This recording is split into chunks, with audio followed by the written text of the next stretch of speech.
So let's take a look at first a few of the different partners that are working with TechSoft to bring different AEC applications to market. So here we see RIBS i2 5D visualizer, which looks at construction planning across time as well as domain. Those are the two other dimensions.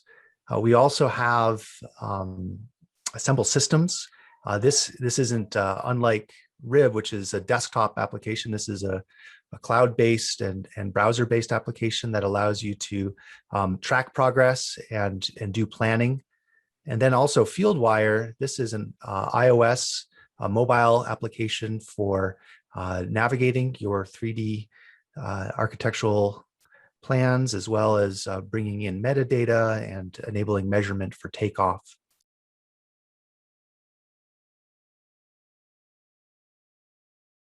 So these are actual commercial applications. We also wanted to showcase just some of the different demos that we've made here in-house. So they're not commercial applications, but things that we've spun up just to demonstrate different features of our Hoops platform, both web and for desktop and mobile. So this one was done with a partner company, in fact, Sana, sana.io. And we're looking at a Revit data set here, a large technical school, and being able to show different ways of viewing the data. So both through the object structure, as well by exporting the Revit views, we're able to navigate to those, as well as by category. So as you categorize here all the structural data, we're able to just visualize that.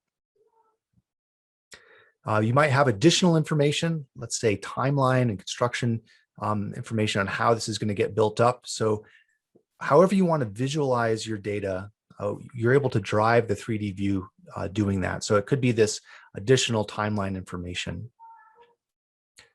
Gavin mentioned that 2D is just as important as 3D. So here we have two different views of Hoops Communicator, a 3D view side by side with a 2D view. We're able to navigate those simultaneously, as well as be able to link them together in intelligent ways, mostly using unique IDs. So we're able to tie that those objects with additional data. So it could be in other drawings, or it could be in your own database with your own data. Lastly, we can search. In this case, we're searching all the objects for, let's say we want all of the walls across the different domains. And we can do text-based searches and drive the visualization as well. So display all the walls and kind of walk through them. Measurement is also really important. So we have point-to-point measurement, we have edge and arc measurement, and this is measured on the exact CAD data, and those tools are available both here in a web browser, but also on a desktop device or a mobile device. Multi-line measurement, so adding all those line segments up. We also have angle measurement from line segment to line segment or face to face, and then also area measurement. So here we can measure the area of this kitchen floor and be able to get an accurate representation of that. Other navigation tools include here, you see a 2D mini map or a 2D floor plan that's automatically generated from the IFC file. So the 3D model, the IFC file, we generate this floor plan, add a little avatar in there that allows you to navigate both in the 3D and the 2D view, and you can zoom in the 2D view and do a lot of different things there as well. Large models are really important. It seems that data is getting bigger and bigger, as well as more and more detailed. So here's a 163 million triangle DWG data set. We have animation engines. So here's a large factory with hundreds of robots, all animated. And we can also zoom into particular machines or aspects, let's say the ductwork or HVAC system, and be able to get the actual CAD model for that as well, bringing together, in this case, mechanical CAD and building construction data.